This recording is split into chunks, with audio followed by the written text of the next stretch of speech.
Sir, good morning. Saan galing, sir? Napalo ako sa'yo, Balintawak. Balintawak?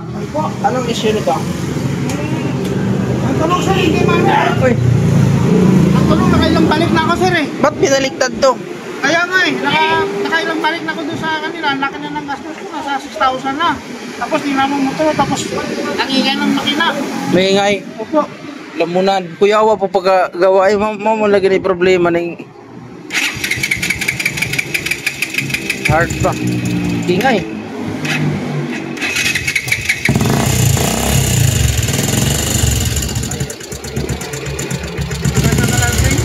Tap po na rin yan para malinis natin itong tap. Ginawa. Baliktad. Pero yaman sir.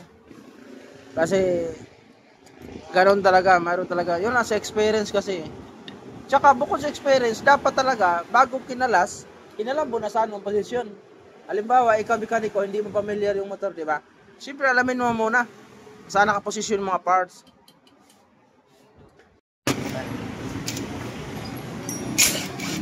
Maluwag na yung chain mo. Wala na, maluwag.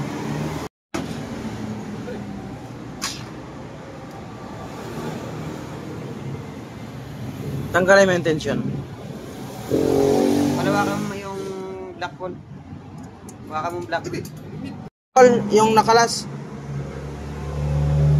Ito, sa gitna to. Napagitnaan to sa dalawang washer. Wala na dito. Nandito sa loob. Nandito sa loob. Ito. Ayan sa loob. Hindi nakabit. Hindi nakabit. Hindi naman pwede kakalas lang siyang kusa. Ay nailock naman yan. Ibig sabihin, hindi siya kinabit. Nandyan lang siya, paikot-ikot sa taas. Hindi rin, buti hindi kinain. Sure thing, hindi kumain. Pero napapansin ko, sunog talaga. Sabihin, check tong oil pump nito. Sira o rocker arm. Sira yung rocker arm. Okay.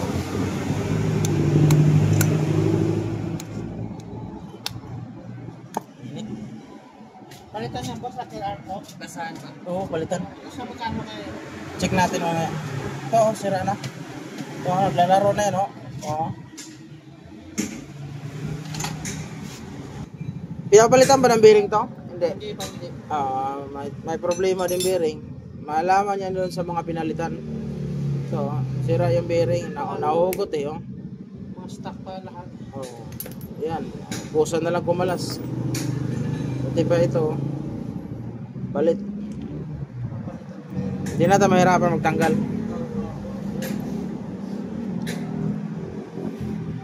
Yan.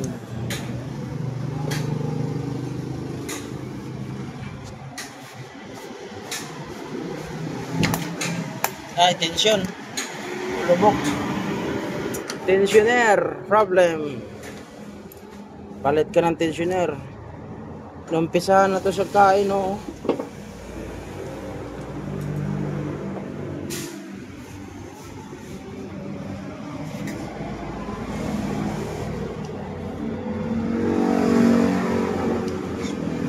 Lubog na lubog, di siya naglalaro.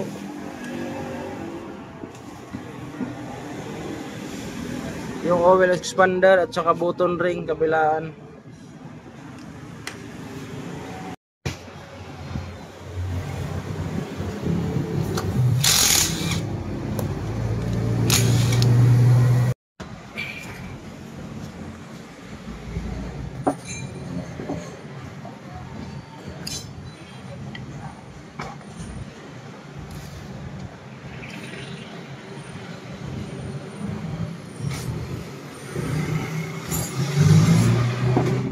Sira.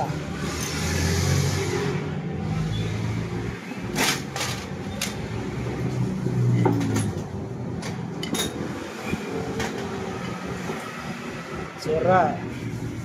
Dalawang rocker arm na sira. Yung washer nandoon. Pisot pag kumagtrabaho niya.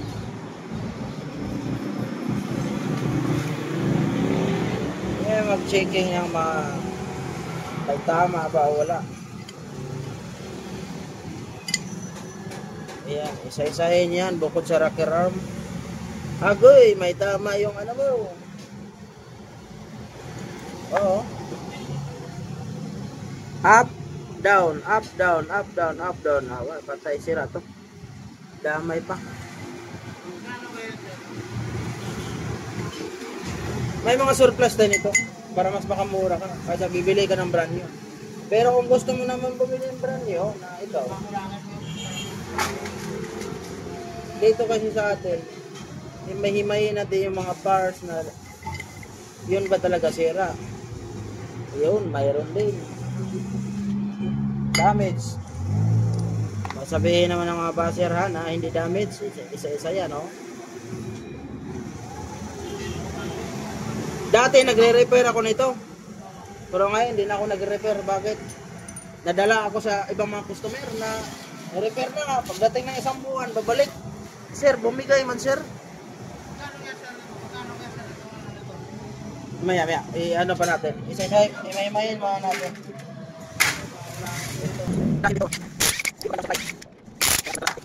Kung nagkalas ka, isama mo talaga to. Pag napansin mo na ang head, bakit na sinisira?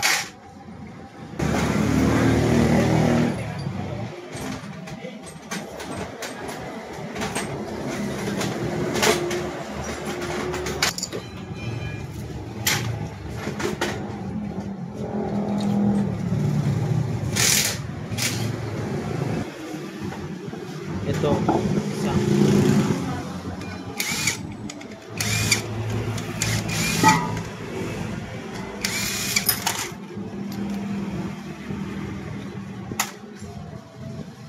Wala na.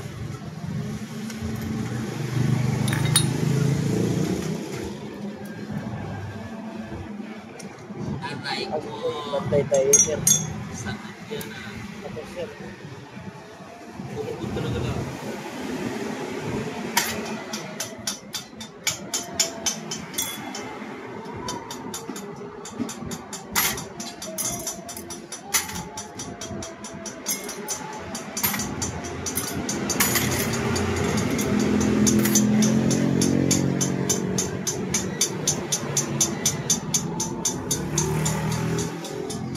Sakto.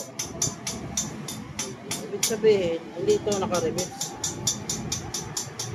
Inano lang, pinakpok lang nila. Pit. Nilagyan siya ng sapi. Sinapian siya.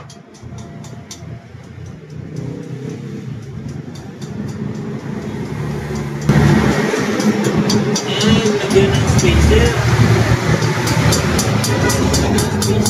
Meron pa yun ba dito? Ano bubuya man gumawa nito? Ano ang takbo ng utak na yan? Nilagyan.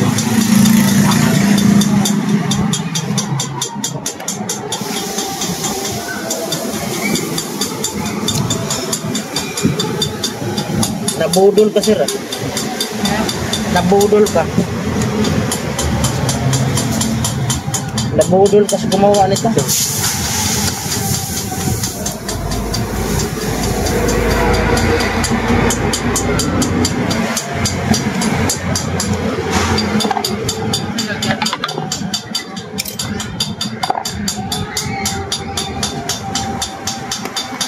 Ito kasi nabol lang.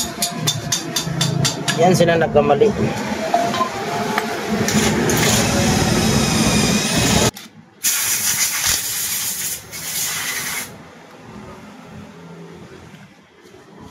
Dito kay sira na to yung lagayan ng rocker arm shop. Ito maluwag, so kailangan hindi maluwag. Itong surplus yan, pasok natin. Wala kang makitang luwag dyan, up down wala. Surplus to surplus, wala kang makitang luwag. Kailangan magbusisi ang mekaniko pagdating sa trabaho. Naglalaro. Ganon din sa kabila. Kunti lang pero naglalaro. Dito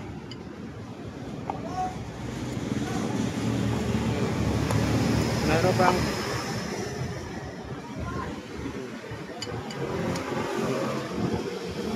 wala ka makitang laro, kita mo.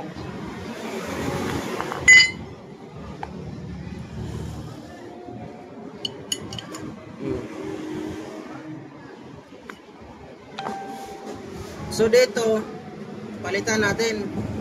Dito sa ka-promotor, pag mga surplus, magkano binibenta to?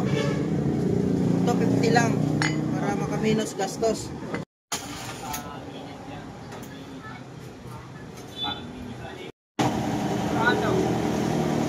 Ay, kita mo yung maayos na trabaho. Ano lang, kailangan mo lang talaga budget.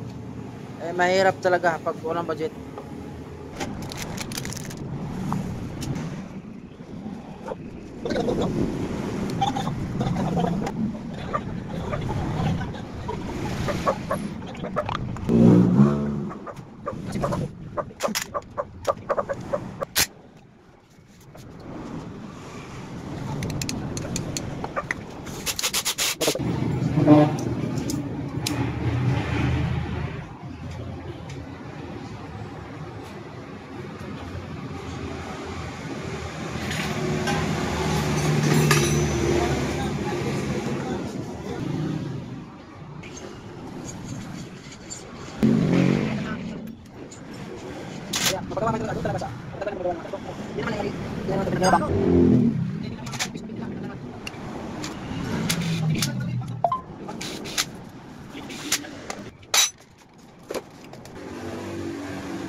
Pagandaan mo lang yan. Kailangan aware ka dyan pagdating na may maramdaman ang konti na walang mga lakad yung dito banda.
Tapos na.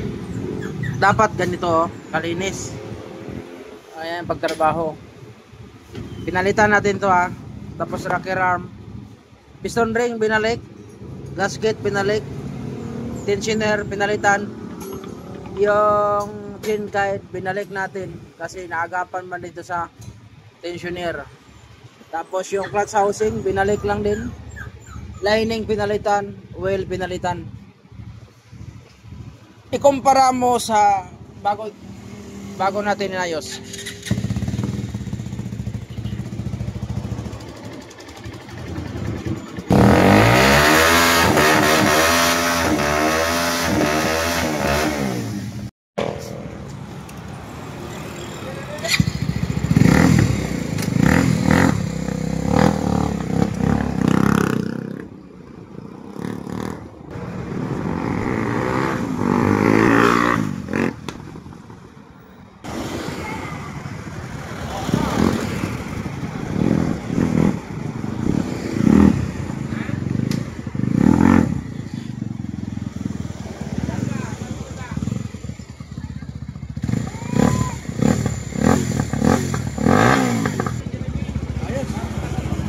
Balik nga naman siya sa maayos. Basta maayos pagkatrabaho.